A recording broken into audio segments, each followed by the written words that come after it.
አብይ ጾምን እየጾሙ ተዋግተው ድል አድርገው ሀገራችንን ነፃ ሀገር እንድትሆን ላደረጉበት ለአድዋ ድል በዓል እንደዚሁም ለሰማዕቱ ለቅዱስ ጊዮርጊስ ዓመታዊ ክብረ በዓል በሰላም አደረሳችሁ አደረሰ። እንደ እግዚአብሔር ቅዱስ ፈቃድ በሚኖረን አጭር የትምህርት ጊዜ በሁለተኛ ቆሮንቶስ ምዕራፍ 9 ከቁጥር 14 ላይ በሚገኘው ቃል መነሻነት እንማራለን። የትምህርታችን ርዕስ የሚሆነው ስለ እናንተ ሲያማልዱ ይናፍቋችኋል የሚል ይሆናል። እስቲ ከኔ ጋር በሉ፣ ስለ እናንተ ሲያማልዱ ይናፍቋችኋል። ቅዱስ ጳውሎስ ለቆሮንቶስ ክርስቲያኖች በጻፈው በሁለተኛ ቆሮንቶስ ምዕራፍ 9 ከቁጥር 14 ላይ ስለ እናንተ ሲያማልዱ በእናንተ ላይ ከሚሆነው ከሚበልጠው ከእግዚአብሔር ጸጋ የተነሳ ይናፍቋችኋል ይልና ስለማይነገር ስጦታው ማን ይመስገን ይላል። ቅዱስ ጳውሎስ የማይነገረው የእግዚአብሔር ስጦታ ብሎ የገለጸው ሁለት ነገሮችን፣ አንደኛ የቆሮንቶስ ምዕመናን ለቅዱሳን የሚያሳዩትን ፍቅር፣ በዘመናቸው ለነበሩ ቅዱሳን የሚያደርጉት አገልግሎትና ልግስና ያስደንቀዋል ቅዱስ ጳውሎስ። ስለዚህ ቅዱሳንን ስለምትረዱበት ልግስና ቅዱሳን እግዚአብሔርን ስለናንተ ያከብራሉ፣ ስለናንተም ሲያማልዱ ይናፍቋችኋል ይልና ስለማይነገር ስጦታው እግዚአብሔር ይመስገን ይላል። ስለዚህ በዛሬ ትምህርታችን የእግዚአብሔር የማይነገሩ ስጦታዎች ከተባሉት ሁለት ነገሮች፣ አንደኛው እኛ ለቅዱሳን የምናቀርበው አገልግሎት ነው። ሁለተኛው ቅዱሳን ለእኛ የሚያቀርቡት ምልጃ ነውና በዛሬው ዕለት የምናስበው ታላቁ ሰማዕት የኢትዮጵያ ገበዝ ቅዱስ ጊዮርጊስን ጨምሮ ጻድቃን፣ ሰማዕታት፣ መላእክት፣ እናታችን ቅድስተ ቅዱሳን ወላዲተ አምላክ ድንግል ማርያም ሁሉም ጻድቃን ስለኛ ምን ይላሉ? ያማልዳሉ። ስለዚህ የቅዱሳን አማላጅነት ለምንድን ነው ያስፈለገው? ቅዱሳን ያማልዳሉ ስንልስ ምን ማለታችን ነው የሚለውን በቀሪ አጭር ሰዓታችን እንማራለን። ለአባቶቻችን ለነቢያት፣ ለአባቶቻችን ለሐዋርያት፣ ለሐዋርያውያን አበው፣ ለሊቃውንት በጉባኤያቸው ተገኝቶ ምስጢሩን ጥበቡን ገልጦ ያስተማረ አምላካችን እኛንም በቸርነቱ እንዲያስተምረን፣ እንዲመክረን፣ እንዲገስጸን የእርሱ ቅዱስ ፈቃድ ይሆንልን። ስለ እናንተ ሲያማልዱ ምን ይሏችኋል? ረሳችሁት እንዴ? እስቲ በሉ፣ ስለ እናንተ ሲያማልዱ ይናፍቋችኋል። ቅዱስ ጊዮርጊስ ይናፍቃችኋል ምዕመናን። አቡነ ተክለ ሃይማኖት፣ አቡነ አኖሬዎስ ይናፍቋችኋል። ስለ እናንተ ያማልዳሉ፣ በፍቅር ሆነው በሩቅ ይናፍቋችኋል ብሎ ቅዱስ ጳውሎስ ተናግሯል። እንግዲህ ምልጃ ማለት የቅዱሳን አማላጅነት ማለት ምንድን ነው የሚለውን ከመተርጎም እንጀምር። ማማለድ ማለት ምን ማለት ነው? በጣም ባጭሩ ስንገልጸው ማማለድ ማለት ስለሌላው ምን ማድረግ ነው? መጸለይ ነው። ጸሎት ለምሳሌ ሰው በግሉ ሊጸልይ ይችላል። ያ ጸሎት ነው የሚባለው። ስለ ራሳችን የምናደርገው ጸሎት ነው። ስለሌላው የምናቀርበው ግን ምን ይባላል? ምልጃ ይባላል። ቅዱስ ጳውሎስ ምልጃን በግልጽ ነው የተናገረው። ስለ መኳንንትም ስለ ነገስታትም ስልጣን ስላላቸውም ስለ ሁሉ ምልጃ እንዲደረግ ከሁሉ በፊት እናዛለን ብለዋል። ስለዚህ ማማለድ የታዘዘ ነገር ነው። አንዱ ስለሌላው እንዲጸልይ የማን ፈቃድ ነው? የእግዚአብሔር ፈቃድ ነው። ምልጃ ሶስት ወገን ይፈልጋል። ምልጃ ሶስት አካላት ይፈልጋል። የመጀመሪያው ተማላጅ ነው። ምን አልኳችሁ? ሁለተኛው አማላጅ ነው። ሶስተኛው አስማላጅ ነው። እስቲ በሉ፣ ተማላጅ፣ አማላጅና አስማላጅ ሶስት ወገኖች ያስፈልጋሉ። ለምሳሌ በሀገራችን ባህል አንድ ወንድ አንዲትን ሴት ማግባት ቢፈልግ ወደ ልጅቷ ቤተሰብ ምን ይልካል? ሽማግሌ ይልካል። ሽማግሌዎቹ ምን ሆነው ነው የሚላኩ? መልሱልኝ። በጣም ጥሩ። የሰርግ ነገር ሲሆን ነቃ ናቸው። ምንድን ነው? አማላጆቹ ሽማግሌዎቹ ናቸው። ተማላጆቹ እነማን ናቸው? የልጅቷ አስማላጁስ ማለት ነው? አቤት ሙሽራው። እንደው ለሃይማኖት ሲሆን እንደዚህ ብትመልሱ ምን አለ? ስንት ወገን አለ? 3 ወገን። ተማላጅ፣ አማላጅና አስማላጅ። አማላጅ የሚሆነው ምን አይነት ሰው ነው? እስቲ ንገሩኝ። ምን አይነት ሰው? ልጁ አሁን ልጅቱን ለማግባት እጇን ስጡኝ ለማለት የሚልካቸው አማላጆች ምን አይነት ነው መሆን ያለባቸው? አንደኛ ከነስማቸው ምኖች ሽማግሌዎች አይደለ? የተከበሩ። እንደው ይህን በማድረግ ፈንታ ግን ሰፈር የበጠበጡ ዱርዮች ሰብስቦ ቢልክስ ችግር አለው? አለው? ይሰጣል? ስለዚህ የሚልካቸው ሽማግሌዎች ማንነት ለልጅቷ ቤተሰብ ያለውን ምን ያሳያል ማለት ወይ ክብር ወይ ንቀት ያሳያል። ደህና ሰዎች የላከ እንደሆነ አሁንማ እንደውም ነገሩን አብዝተውት ሽማግሌ 40 ምናምን የሚልኩ ሰዎች አሉ። እንደሱ አታርጉ ባካችሁ፣ ለሌላውም ጣጣ አትሆኑበት። 40 ምናምን ሽማግሌ የሚልኩ አሉ። 30 መኪና ደርድረው እንደው ቤትም ያህል አበባ ይዘው እንደዛም ማለት ነው። እንደዛም አልተባለም። ግን የሚላኩት ሽማግሌዎች ማንነት ለዚያ ቤተሰብ ያለውን ምን ያሳያል? ክብር ያሳያል። እያከበርን ያለነው አማላጅ ስንመርጥ እያከበርን ያለነው ተማላጁን ነው። ገብቷችኋል አይደል? አማላጅ ስንመርጥ የምናከብረው ማንን ነው? ተማላጁን ነው። ልጁ ራሱ ሙሽራው ራሱ ሽማግሌ ሆኖ መሄድ ይችላል አይችልም? መልሱልኝ። ምን ችግር አለ? አክብሮት ነው ወይ ንቀት ነው የሚሆነው? ንቀት ነው የሚሆነው አይደል? እኔ የምን ዙሪያ ጥምጥም ነው የምን አማላጅ ነው? እኔ በቀጥታ ልጃችሁን ስጡኝ ብሎ እጁን ኪሱ ከቶ ቢመጣ በእርግጠኝነት በዱላ ነው ከዛ ቤት የሚያስወጡት አይደል? ስለዚህ ቀጥታ እኔ ልናገር ቢባል አክብሮቱን ሳይሆን ንቀቱን ነው የሚያሳይ። የመጨረሻ አንድ ጥያቄ ልጠይቃችሁ። የልጅቷን አባት አማላጅ አድርጎ መላክ ይችላል አይችልም? የሙሽራይቱን አባት አማላጅ ማድረግ ይችላል አይችልም? ምን ችግር አለ? እሳቸው ይማለዳሉ እንጂ ምን ነው ለሃይማኖት ሰው እንደዚህ ብትናገሩ? ተመልከቱ። አሁን ወደ ሃይማኖት እናምጣው። ተማላጅ ማን ነው? ተማላጅ ማን ነው? እግዚአብሔር ነው። አማላጆች እነማን ናቸው? ቅዱሳን ናቸው። እኛም በአቅማችን እናማልዳለን እኮ ብዙ አይሰራም እንጂ አንዳችን ለአንዳችን አንጸልይም? ለወንድም ጸልይ፣ ለእህትሽ ጸልይ ተብሏል። ግን ውጤታማ ስላልሆነ ነው እኛ አማላጅ ቁጥር ውስጥ ያልገባ ነው እንጂ ሙከራ እኮ እናደርጋለን።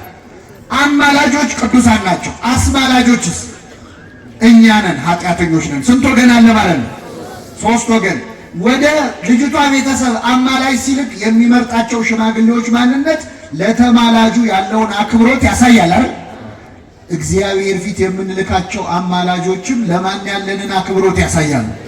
ለእግዚአብሔር። እኛ በፊትህ መናገር አይገባንም። እኛ ስምህን መጥራት አይገባንም።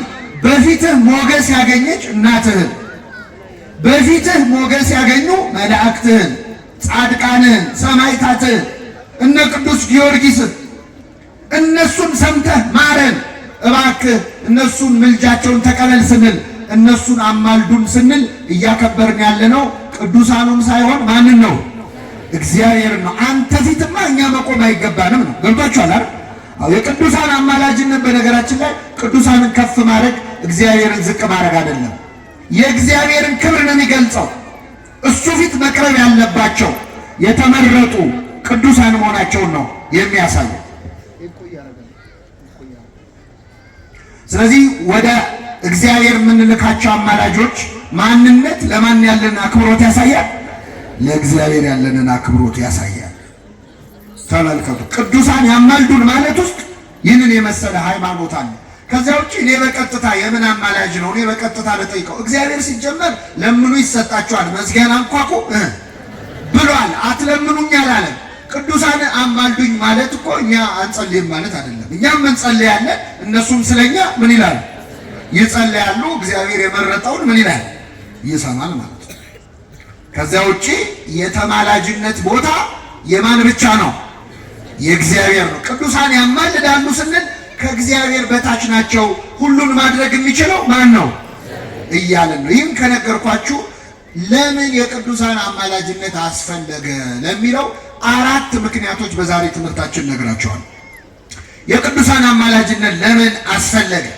አንዳንድ ሰዎች እነ ቅዱስ ጊዮርጊስን ስናከብር የእግዚአብሔርን ክብር የምንከልል የሚመስላቸው ሰዎች አሉ። ይሄ በጣም ስህተት ነው። እግዚአብሔርን ካለማወቅ የሚመጣ ነው። እስቲ አሁን እዚህ ቤተክርስቲያን ውስጥ ያለነው ሁላችንም ጧፍ ብናበራ እዚህ ያለነው ብቻ አይደለም፣ በአጠቃላይ ኢትዮጵያ ውስጥ ያለው ሰው በሙሉ ጧፍ ቢያበራ የፀሐይን ብርሃን ሊሸፍነው ይችላል? ይችላል? ቅዱሳን እኮ እንደ ጧፍ ናቸው። ክርስቶስ እኮ እንደ ፀሐይ ነው። የቅዱሳን ክብር የክርስቶስን ክብር ሊሸፍን አይችልም። እርሱ የሚያበራ መብራት ነበረ፣ በብርሃኑ ጥቂት ዘመን ደስ ሊላችሁ ወደዳችሁ ይላል ዮሐንስ ወንጌል ስለ መጥምቁ ዮሐንስ። እርሱ የሚያበራ መብራት ነበረ።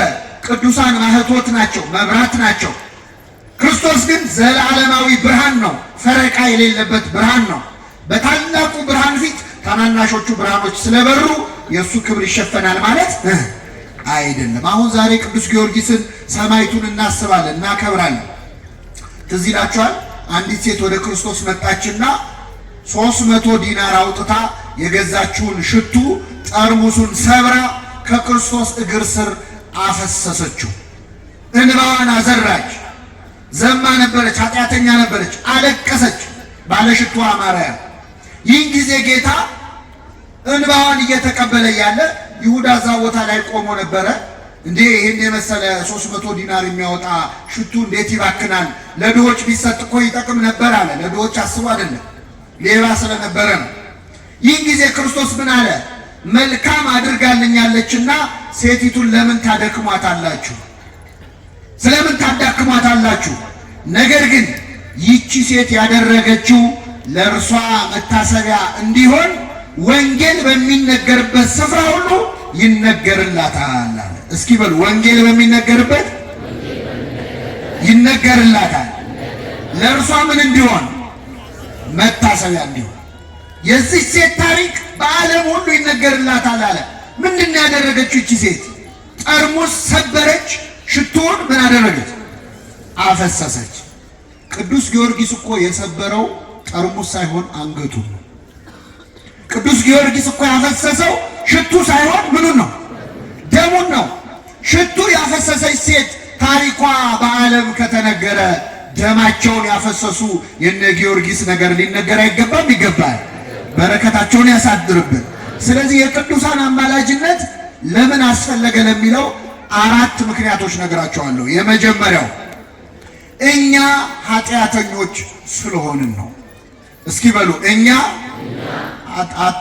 ድምጣችሁን አቀንሱ። እኛ ምን ስለሆንን? ከፋችሁ?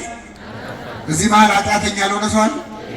አይ እኔ ያለው ካለ ዛሬ ገና ኃጢአት ሰራ ማለት ነው። ኃጢአት የለብኝም ማለት ራሱ ምንድን ነው?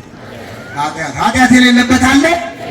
ጸሎት ደግሞ ተቀባይነት እንዳያገኝ በእግዚአብሔር ፊት ተቀባይ እንዳይሆን አንዱ ምክንያት ኃጢአት፣ ጸሎታችን እንዳይሰማ ያደርጋል። መጽሐፍ ቅዱስ ይህን በግልጽ ይናገራል። ዮሐንስ ወንጌል ምዕራፍ 9 ላይ አንድ ዕውር ሆኖ የተወለደ ሰው ነበረ እና ይህንን ጌታችን መጣና አገኘው። መሬት ላይ ምራቁንን ትፍ ብሎ ጭቃ ሰርቶ በተቀደሱ ጣቶቹ ለውሶ ግንባሩ ላይ ዓይን ሰራለት። ሂድና በሰሊሆም መጠመቂያ ተጠመቃለው ይላል። በጣም ይገርማል የክርስቶስ ቸርነቱ። በመጀመሪያ ምራቁን ምን ላይ ተፋ? መሬት ላይ ተፋ። ቅዱስ ኤፍሬም ሶርያዊ ምን ይላል? ጌታ ሆይ የዕውሩን ዓይን ባበራህ ጊዜ ላድነው ነው ብለህ ፊቱ ላይ አልተፋህበትም። የተፋው ምን ላይ ነው? መሬት ላይ ነው። አቤት አሁን ጠንቋይ ቢሆን ኖሮ የሚተፋው ምኑ ላይ ነው? ምኑንም ማኝ እኮ ፊቱ ላይ ነው አይደል? ክርስቶስ ግን ያከብራል የፈጠረው። መሬት ላይ እንትፍ አልክ። አርአያችንን አክብረ ሰው መሆኑን አክብረ መሬት ላይ እንትፍ አልክ። ጌታ ሆይ በእኔ ላይ በፊቴ ላይ እንትፍ በልብኝ፣ በፈቃድ ያጠፋሁትን ዓይኔን በፈቃድ አብራልኝ ይላል። የሁላችንን ዓይን ያብራልን እና ምራቅ ለውሶ ሂድና ተጠመቅ አለው። ይህ ሰው ተጠምቆ እያየ መጣ። አይሁድ ተቃወሙ። ይህ ሰው ኃጢአተኛ ነው እንዳትቀበለው ብለው ይቃወሙት ጀመረ። ክብር ይግባውና ክርስቶስን እኮ ነው ኃጢአተኛ ነው ሲሉት ይህ ሰው ምን አለ መሰላችሁ? እግዚአብሔርን የሚፈራ ፈቃዱን የሚያደርግ ሰው ቢኖር እርሱን እግዚአብሔር ይሰማዋል እንጂ ኃጢአተኞችን እንደማይሰማ እናውቃለን አለ። ኃጢአተኞችን ምን እንደማይ። ስለዚህ ኃጢአት ጸሎት እንዳይሰማ ያደርጋል ማለት ነው። አንድ በሉ እንጨምርበት። የጌታ ዓይኖች ወደ ጻድቃን ናቸው ይላል ቅዱስ ጴጥሮስ፣ ጆሮዎቹም ለጸሎታቸው ተከፍተዋል ይላል። እግዚአብሔር የጻድቃንን ጸሎት ይሰማል፣ ከኃጥአን ጸሎት ግን ይርቃል ተብሎ ተጽፏል። ሶስት እናድርገው።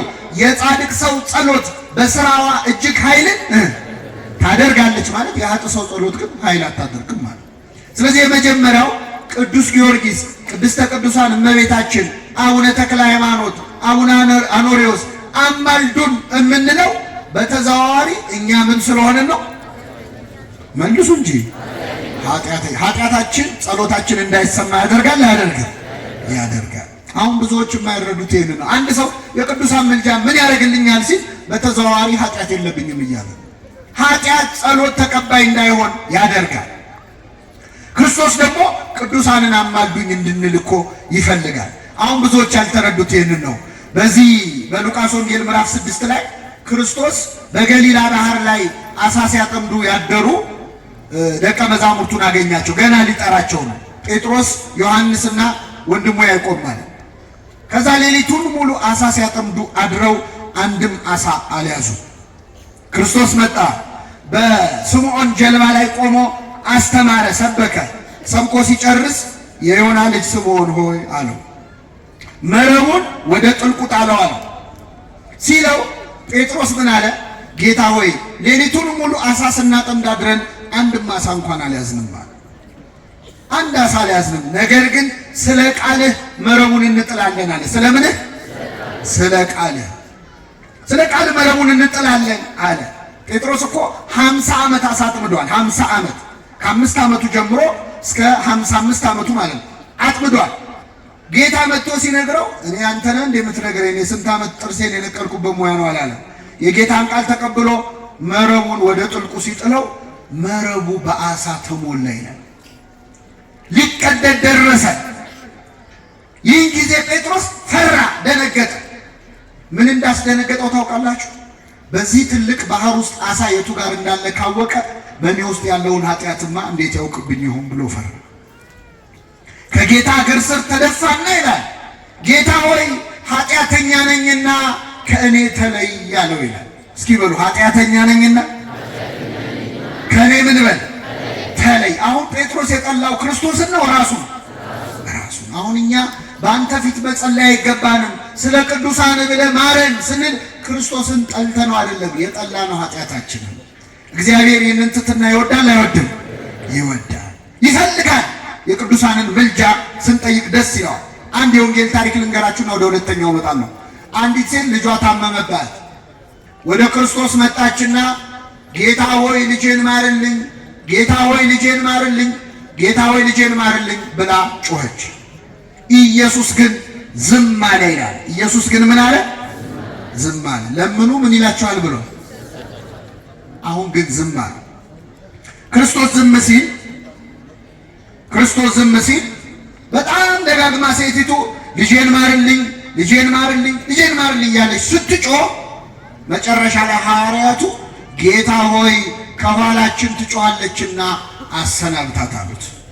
ይህን ጊዜ ክርስቶስ ዞረ፣ ያንን ልጅ ወዲያውኑ ፈወሰላት ይላል። ስሙ የተመሰገነ ይሁን አምላካችን። ልጇን ምን አለላት? ፈወሰ። አሁን ልጠይቃችሁ፣ ይቺ ሴት ልጄን ፈውስልኝ ስትለው ክርስቶስ መጀመሪያ መልስ ሰጥቷል? ደጋግማ ጠየቀች፣ መለሰ? ለምን አልመለሰ? አንደኛ ይኸውላችሁ ድሮ ተማሪ ሆነን ስንፈተን ትዝ ይላችኋል። ምርጫ ላይ መልስ የለም የሚል ታውቃላችሁ። መልስ የለም ራሱ ምንድን ነው? አንዳንዴ እግዚአብሔር መልስ የለም ይላል። ከሰው ንግግር የማን ዝምታ ይሻላል? ዝም አለ። መልስ ላለመስጠት መልስ ሰጠ ክርስቶስ። ሁለተኛው ደጋግማ ጮኸች። ስትጮህ ከኋላችን ጮኻለችና አሰናብታት አሉት። ዛሬ አሁን እኛ መተን ከቅዱስ ጊዮርጊስ ኋላ መተን እንጮኻለን። ከአቡነ ተክለ ሃይማኖት ጀርባ መተን እንጮኻለን። ጌታ ሆይ ከኋላዬ ይጮኻሉና አሰናብታቸው ይላሉ ቅዱሳኑ። ለሁላችን ይበሉልን።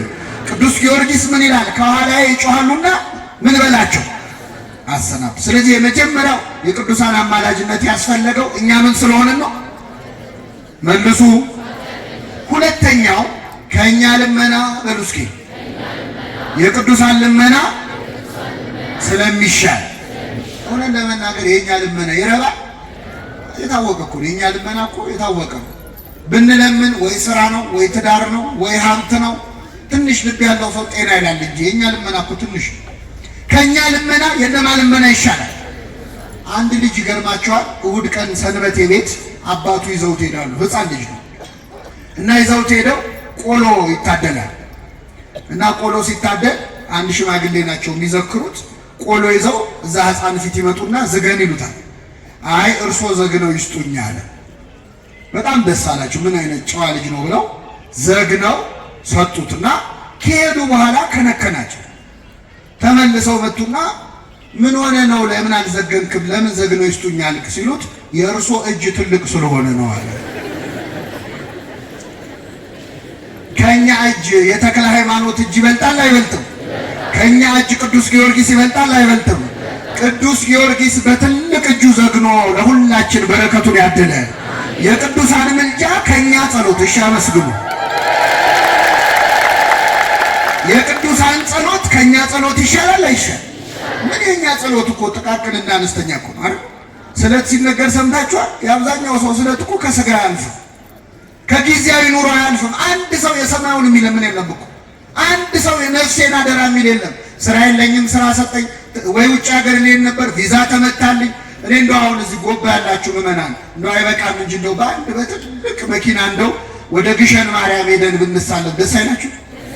በጣም ጥሩ። እና እንደው እየተሳለምን አውቶቢሱ ድንገት ከሾፌሩ ቁጥጥር ውጭ ወጥቶ የሆነ ወንዝ ዘሎ ሊገባ ቢል ሁላችንም እንጮሃለን። ወደማ ምን አርግ ብላችሁ ግን ወንዙ ውስጥ ገባ መኪናው። ወንዙ ውስጥ ገብቶ መስጠም ጀመርን። ውሃው ወገባችን ደረሰ። እንጮሃለን። ወደማ ምን አድርግ ብለን አልተሳካም። አንገታችን ጋር ደረሰ ውሃው። አንድ ደቂቃም አይቀረንም። እንጮሃለን። ወደማ ምን አድርግ ብለን እንደው አንድ ሰው ነፍሴን በሰማይ አደራ አይልም? እንደው ለታሪክ አንድ ሰው ሁላችንም ሀሳባችን ከዛች ወንዝ ወጥቶ ኑሯችንን ለመቀጠል ከጌታ ግራና ቀኝ የተሰቀሉ ወንበዴዎች አላያችሁ? ያኛው በመንግስት ምን በለኝ አስበኝ ሲል፣ ይሄኛው ክርስቶስ ከሆንክ እኛንም ራስህንም አድን ያለው። እኛ አሁን የግራውንን የቀኙንን እግዚአብሔር የቀኙ ያደርጋል። ስለዚህ ከኛ ልመና የነማ ልመና ይሻላል? ሁለት ምክንያት ነገርኳቸው። የቅዱሳን አማላጅነት ያስፈለገው አንደኛ እኛ ኃጢአተኞች ስለሆነ፣ ሁለተኛ ከኛ ልመና የቅዱሳን ልመና ስለሚሻል። እንደ ፈቃዱ ብንለምን ይሰማናል ይላል ቅዱስ ዮሐንስ በመልእክቱ። እኛ ፈቃዱን አናውቅም፣ ቅዱሳን ግን ፈቃዱን ያውቃሉ፣ የፈቃዱን ምስጢር ለእኛ አስታውቆናል ብሏል ቅዱስ ጳውሎስ። ስለዚህ ቅዱሳን የተሻለ ስለሚለምኑ እነሱን እንለምናለን። ይሄ ሁለተኛው ምክንያት። ሶስተኛው ምክንያት እግዚአብሔር በቅዱሳን መማለድ ስለሚፈልግ ነው። ማን ነው የሚፈልገው? እግዚአብሔር ካለ አለ ነው አይደል?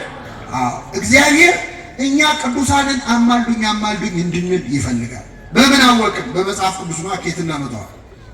እግዚአብሔር ኃጢአተኞች ወደ ጻድቃን ሄደው አማልደኝ እንዲሉ ይፈልጋል። በዚህ በኦሪት ዘፍጥረት ምዕራፍ 20 ላይ ቤት ስትገቡ አንብቡት። ባልና ሚስቱ አብርሃምና ሳራ ታሪካቸው ተጽፏል። አብርሃም ሚስቱን ሳራን ይዞ ጌራራ ወደሚባል ሀገር ይሄዳል። ሲሄድ ሚስቱ በጣም ውብ ስለነበረች መልከ መልካም ስለነበረች እሷን ፈልገው እንዳይገሉት ብሎ ሚስቴ ናት በማለት ፈንታ እህቴ ናት አለ። ይህንን የሰሙ ሰዎች እውነትም እህቱ መሰለቻቸው። የጌራራ ንጉሥ አቤሜሌክ ሳራን ባየ ጊዜ ወደዳት። ስለዚህ ሊያገባት ፈለገ። አስመጣት። ድንኳን አስጥሎ ሳራን ሊያገባት ነው። ምስኪን አብርሃም አይኑ እያየ ሚስቱ ሳራ ልትዳር ነው ማለት ነው። እና አቤሜሌክ ሊያገባት በደንገጡሮች አስጊጧት አልብሷት ብሎ ድንኳን ውስጥ አሳደራት። ያንን ሌሊት እግዚአብሔር ለአቤሜሌክ ለንጉሱ በህልም ተገለጠለት። እንዳትነካታ ነው። ምን እንዳትነ የነቢይ ሚስት ናትና እንዳትነካታ ነው። ኧረ ጌታ ሆይ እኔ ሚስቱ መሆኗን አላወቅኩም። እኔ ያወቅኩት እህቱ መሆኗን ነው አለ። ስላላወቅም ምንም እነግርሃለሁ እግዚአብሔር በታውቅማ ቀጣ ነበረ። ስለዚህ አሁኑኑ ወስደህ ጠዋት መልስለት። አብርሃም ስላንተ ይጸልይልህ፣ ያን ጊዜ ይቅር እልሃለሁ አለ። እስኪ በሉ አብርሃም ስላንተ ምን ይበልልህ? ማን ያለው? እግዚአብሔር። አሁን አቤሜሌክ ያን ሌሊት ቃል በቃል እየተነጋገረ ያለው ከማን ጋር ነው? ቃል በቃል እያናገረው እንኳን የቅዱሳን ምልጃ ያስፈልጋል አያስፈልግም? እንኳን እንዲህ ተራርቀን ቀርቶ ሌሊቱን ሙሉ እግዚአብሔር ሲያናገረን ቢያድር ራሱ የቅዱሳን ምልጃ ያስፈልጋል አያስፈልግም? ያስፈልጋል። ሄደ፣ መለሰለት። አብርሃም ጸለየ፣ እግዚአብሔር አቤሜሌክን ይቅር አለው። በቅዱሳን ምልጃ ሁላችንን ይቅር ይበለን። አንድ በሉ። ሌላ እንጨምርላችሁ። ኢዮብ የተባለው ጻድቅ ታሪክ በመጽሐፈ ኢዮብ ተጽፏል። ኢዮብ እንግዲህ ከራስ ፀጉሩ እስከ እግር ጥፍሩ በቁስል የተመታ ሀብት ንብረቱ የጠፋ ሰው ነው። ኢዮብ ግን ጻድቅ ነበረ። ምንድን ነው ያለው? እግዚአብሔር ሰጠ፣ የእግዚአብሔር ስም ምን ያለ ይሁን። አሁን እኛ ብንሆን እስቲ እንደው እዚህ ጉባኤ ላይ አሁን ሞባይላችሁ ቢጠፋ እግዚአብሔር ሰጠ እግዚአብሔር ነሳ ትላላችሁ? እንደ ሁለቱ ጉባኤ በቃኝ ነበር፣ ሶስተኛው ቀን ምን አደርጋለሁ ነው። ኢዮብን ሶስት ጓደኞቹ መጥተው በነገር ሲጠዘጥዙት ነበረ። መጨረሻ እግዚአብሔር በጓደኞቹ አዘነባቸው። እንዲህ አለ ኢዮብ ምዕራፍ 42 ላይ እንደ ባሪያዬ እንደ ኢዮብ ስለኔ መልካም ነገር ስላልተናገራችሁ ቁጣዬ በእናንተ ላይ ነዷል። ስለዚህ ወደ ባሪያዬ ወደ ኢዮብ 7 ወይፈኖች 7 አውራ በጎች ይዛችሁ ሂዱ። ባሪያዬ ኢዮብ ስለእናንተ ይጸልያል፣ እኔም ይቅር እላችኋለሁ አለ። በቅዱሳን መማለድ ማን ይፈልጋል ማለት ነው? እግዚአብሔር ይፈልጋል። ስንት ምክንያት ነገርኳችሁ? 3። በጣም ይገርማቸዋል። ቅዱሳንን አማልዱ እንድንል ብቻ ነው። ቅዱሳን ደግሞ ለእኛ እንዲያማልዱ ይፈልጋል፣ ይገፋፋቸው። በጣም የሚገርመው ጻድቃንን ሄዶ ይነግራቸዋል እንዲያማልዱ። በጣም ብዙ ምሳሌ መጥቀስ ይችላል። አንድ ብቻ ግን ያዙ።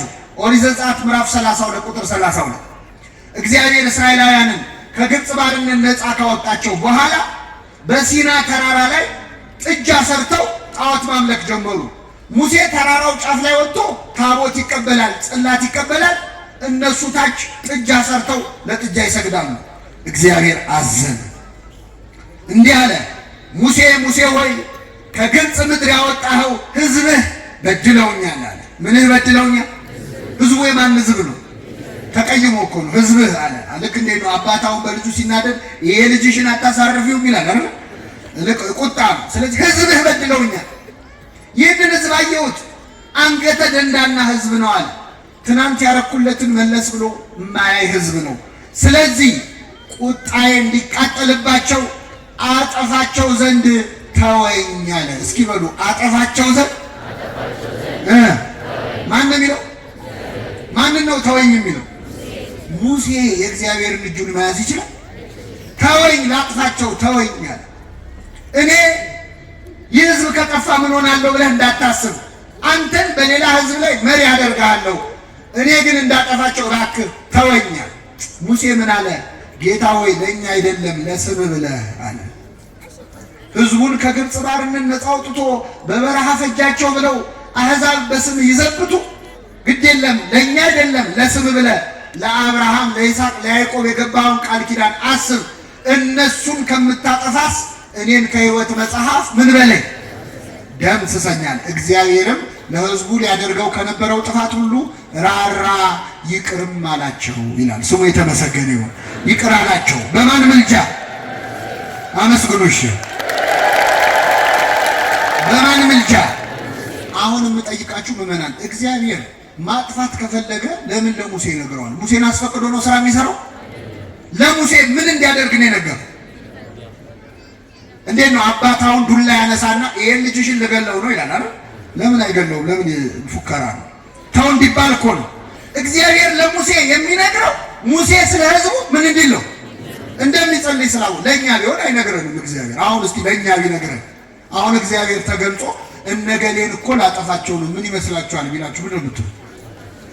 ወይ እግዚአብሔር ለምንድን ነው አይደል?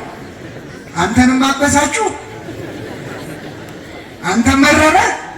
እንግዲህ ካጠፋህ አይቀር በነካጅ እነገሌም አሉ ከምትመላለስ ነው ነው። እኛን ያውቀናል። እንደ ያለ ሙከራ ከኛ ጋር አይሞክርም እግዚአብሔር። ቅዱሳኑን ግን ያውቃቸዋል። በቅዱሳን መማለድ ማን ይፈልጋል? እግዚአብሔር። የመጨረሻው ምዕመናን ሁለት ቁም ነገሮች ነግሬያችሁ ላምቅ። እግዚአብሔር ኃጢአተኞች ስለሆነን ምልጃ ያስፈልገናል። አንድ ሁለተኛ የቅዱሳን ልመና ከኛ ልመና ይሻላል። ሶስተኛ እግዚአብሔር በቅዱሳን መማለድ ይፈልጋል አይፈልግም? አራተኛው እኛ የምንኖርበት ከተማ ውስጥ ቅዱሳን ከኖሩ ባያማልዱም ማለት ከኖሩ ለነሱ ብሎ ይምረናል እግዚአብሔር። ማን ያለው? መጽሐፍ ቅዱስ ነው ያለው። ባሌ ውስጥ ወይ ሮቤ ውስጥ ወይ አንዲት ትንሽ ከተማ ውስጥ ቅዱሳን ካሉ ስለጸለዩ አይደለም ስለኖሩ ብሎ እግዚአብሔር ይምረናል። ኦሪት ዘፍጥረት ምዕራፍ 18 ቤት ስትገባ አንብቡት። እግዚአብሔር ሰዶምና ገሞራ የተባሉ ሁለት ከተሞች ኃጢአታቸው በዛ፣ አዘነ፣ ሊያጠፋቸው ፈለገ። ግን ዝም ብሎ ማጥፋት አልፈለገም። በውኑ እኔ የማደርገውን ከባሪያዬ ከአብርሃም ሰውራለሁን አለ። ለአብርሃም ነገረው። አብርሃም ሆይ ሰዶምና ገሞራ ኃጢአታቸው በዝቷል፣ ላጠፋቸው ነው አለው። አብርሃም ምን አለ? ጌታ ሆይ ምድራዊ ዳኛ እንኳን በቅን ይፈርድ የለ ወይ? አንተ የሰማዩ ዳኛ እንዴት በቅን አትፈርድም? እንደው እዚህ ከተማ ላይ ሰዶምና ገሞራ በሚባሉ ከተሞች ላይ 50 ጻድቅ ብታገኝ፣ ስንት ጻድቅ? እንደው አብረን ልታጠፋቸው ነው? እንደው 50 ጻድቅ አለ ብለህ እንኳን አትምርም? ይህ ካንተ ይራቅ ጌታ ሆይ አለ አብርሃም። እግዚአብሔር መለሰ፣ በሰዶምና በገሞራ ከተማ ውስጥ 50 ጻድቃን ባገኝ ከተማውን ለነሱ ስል እምራለሁ አለ። ተቀበለ አልተቀበለ? አብርሃም ሲያስበው ሰዶምና ገሞራ ውስጥ 50 ጻድቅ ላይኖር ይችላል። እንደው ጌታ ሆይ አንዴ መናገር ጀምሬያለሁ ይቅርታ አድርግልኝ አለ። እንደው ከ50ው 5 ቢጎሉሳ? ስንት ቢጎሉ? ስንት ቢሆኑ ማለት ነው? 45 ካገኘው እምራለሁ አለ እግዚአብሔር። ሁለቴ ሻለው። እንደው ጌታ ሆይ ይቅር በለኝ አለ አብርሃም። እንደው አንዴ ጀምሬያለሁ እንደው እንዳታዝንብኝ 40 ቢሆኑስ አለ። ለ40ው ስል እምራለሁ። እኔ አመድ ነኝ አለ አብርሃም። እኔ ትቢያ ነኝ። እንደው አንዴ መናገር ስለጀመርኩ እንደው ቅር እንዳይል 30 ሊገኝ እሱ እንደው መጨረሻ አለ። ለ30ው ስል ምን እላለሁ? እምራለሁ አለ አብርሃም። አሁንም ልመና ጀመረ። ጌታ ሆይ ይቅር በለኝ አለ። አንዴ ጀምሬያለሁ 20 ቢሆኑስ አለ። ስለ 20ው ስል እምራለሁ አለ። የመጨረሻ ሽድል ይስተኛል። የመጨረሻ 10 ቢሆኑስ አለ። ለ10ሩ ስል ከተማይቱን ምን እላለሁ? 6 ጊዜ እግዚአብሔር ይቅር እላለሁ አለ። 10 ጻድቅ ባገኝ እምራለሁ አለ። ይህን ጊዜ አብርሃም ልመናውን አቆመ። ምናልባት አሁን ልመናውን አቆመ ስላችሁ አንዳንድ ሰው ትንሽ ወረድ ቢያደርገው ብላችሁ አላሰባችሁ? የማረውን ትተን ያልማረው ነው የሚታየው። አብርሃም የእግዚአብሔርን አሰራር ስለሚያውቅ ነው። እግዚአብሔር በአንዲት ከተማ እስከ 10 ጻድቅ ካገኘ ከተማይቱን ለ10ሩ ሲል ይምራል። ከ10 ካነሰስ 8 9 ከሆኑ እነሱን አውጥቶ ከተማውን ያጠፋል። በምን አወቅን? በኖህ ዘመን ኖህን ሚስቱን 3 ልጆቻቸውን ከነ ሚስቶቻቸው 8 ሰው አውጥቶ ዓለምን በጥፋቷ ምን አለ? አጠፋ። ዝቅ ካለ እስከ 4 ቅዱሳን ካገኘ እነሱን 4ቱን አውጥቶ ከተማይቱን ያጠፋል። በምን አወቅን? ከሰዶምና ከገሞራ ሎጥና ሚስቱን ከ2 ሴት ልጆቻቸው ጋር አውጥቶ ሰዶምና ገሞራን አጠፋ። የመጨረሻ ጣሪያው 3 ነው። ጥጉ 3 ሰው ከተገኘ ነው። ትንቢተ ሕዝቅኤል ምዕራፍ 14 ቁጥር 14 ላይ አንዲትን ከተማ ላጠፋት ብፈልግ በዚያ ከተማ ላይ ኖህ፣ ኢዮብና ዳንኤል ቢገኙ ይላል። 3 ጻድቃን ባገኝ ከተማይቱን ለነሱ ስል አልምርም፣ እነሱን ግን አድናቸዋለሁ። ከ3 ካነሰ 2 ወይ 1 ጻድቅ ካለ ለኃጥአን የመጣ ለጻድቃን ይተርፋል። አሁን ባሌ ሮቤ እና ሌላኛው ከተማ ምንድን ነው? ባሌ ጎባ በሰላም ያለው 50 ጻድቃን ኖረው ነው ማለት ነው። 10 ጻድቃን አሉ ማለት ነው። እግዚአብሔር የቅዱሳንን ቁጥር አያሳንስብን። ግን ለምንድን ነው እንደው እዚህ ስለኖሩ ነው ወይ የማረን? ምክንያቱ ምንድን ነው ካላችሁ አንድ ገበሬ ወይን ተክሎ ያፈራል ብሎ ሲጠብቅ አላፈራ ካለው መጥረቢያ ይዞ ይቆርጠዋል አይደል? ሊቆርጥ ሲሄድ ትንሽ የወይን ዘለላ ካየ ይቆርጠዋል? ሊያፈራ ነው ብሎ ይምረዋል አይደል? ትንቢተ ኢሳይያስ ምዕራፍ 65 ከቁጥር 3 ላይ ግቡና አንብቡት። ወይን በዘለላው በተገኘ ጊዜ በረከት በእርሱ ላይ ያለና እንዳታጠፉት እንደሚባለው ይላል። ስለ ባሪያዎቼ ስል እንዲያደርጋለሁ። ቅዱሳን በከተማችን ካሉ ይቺ ከተማ ልታፈራ ነው ብሎ ማን ይምረናል ማለት ነው? እግዚአብሔር ምሕረቱን ያደርግልን። የመጨረሻ አንድ ነገር ተናግሬ ላብቅ። ብዙ ጊዜ ሰዎች ቅዱሳን ያማልዳሉ ስንል የሚቃወሙን አሉ አይደል?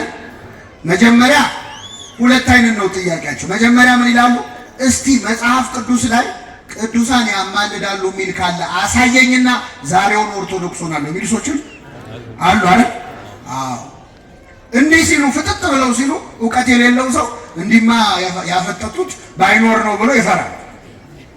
ስለዚህ ያምናቸዋል። የሚጠቅስ ሰው ግን እንደ አብርሃም ለሶዶምና ገሞራ ለምኑ አስምሮ የለ ወይ? ሙሴ እስራኤልን ቆሞ አስምሮ የለ ወይ? ድንግል ማርያም በቃና ዘገሊላ ውሃን ወይን አስደርገ የለ ወይ? ቅዱስ ጳውሎስ ስለ እናንተ ሲያማልዱ ይናፍቋቸዋል ብሎ የለ ወይ ብሎ ጥቅስ መደርደር የሚችል ሰው ሲመጣ ጥያቄዋን ቀየር ያርጓትና እኛ እኮ አያማልዱም አላልንም ይላሉ። ብለዋል አላሉ? አዎ ይቀይሯትና እኛ እኮ አያማልዱም አላልንም፣ ግን በሕይወት እያሉ ነው እንጂ ከሞቱ በኋላ ጥያቄዋን አሻሻሏል ማለት ነው። አያማልዱም ብለዋል አላሉ? አባቶቻችን ይላሉ መናፍቅ ወራጅ ውሃ ጎርፍ ውሃ ሲወስደው ድሮም ወደ ቆላ መውረድ ፈልግ ነበር ይላል። ትራንስፖርት አገኘው ይላል። ልክ እንደዛ ነው። ጥቅስ ሲጎርፍባቸው ይቀይሯታል። አያማልዱም አላልንም። ኧረ ብለዋል። አያማልዱምማ ብለዋል። ግን ጥሩ ነው በሕይወት እያሉ ነው እንጂ ከሞቱ በኋላ አያማልዱም ማለታቸው ራሱ እንደሰታለን። ስለዚህ በእነሱ አስተሳሰብ ምልጃ የሚከለክለው ምንድን ነው ማለት ነው? ምንድን ነው? ሞት ነው። ካልሞተ ግን ምን ይላል? አይሰማም። በጣም ጥሩ። ሚካኤል ይሞታል፣ ገብርኤል ይሞታል። ስለዚህ ምን ይላሉ ማለት ነው? ክብር ምስጋና ይድረሳቸው ለመላእክቱ። በጣም ጥሩ። መላእክቱን ብቻ አማልዱን ይበሏቸው፣ እኛ የቀሩትን እንላለን። ችግር የለም። ሞት ከሆነ የሚከለክለው መላእክት መች ይሞታል? መች ይሞታሉ? መላእክት ይሞታሉ የሚል መች ተሰምቶ ያውቅ? አንዱ የቆሎ ተማሪ እኮ ብሏል። አንድ ጊዜ ክብረ በዓል ነው ህዳር ሚካኤል እና ብዙ ጊዜ የተማረ ሰው ልብስ ላይ እስከዚህ ነው ይባላል። ከኔ ጋር ናቸው? አዎ። እና ደግሞ ያልተማረ ሰው ልብስ ላይ በጣም ጥሩ ነው ይባላል። ይህን ስላችሁ ደግሞ የዘነጠ ሰው ስታዩ የሰው ያልተማረም እንዳትሉ አላልኩ፣ ሁሉም አላልኩ። እና ሰውየው ፂሙን አንሸርጎ በእጁ ደግሞ ጭራ ይዞ ካባ አድርጎ ጠምጥሞ ሲታይ በቃ ሊቅ ነው የሚመስል።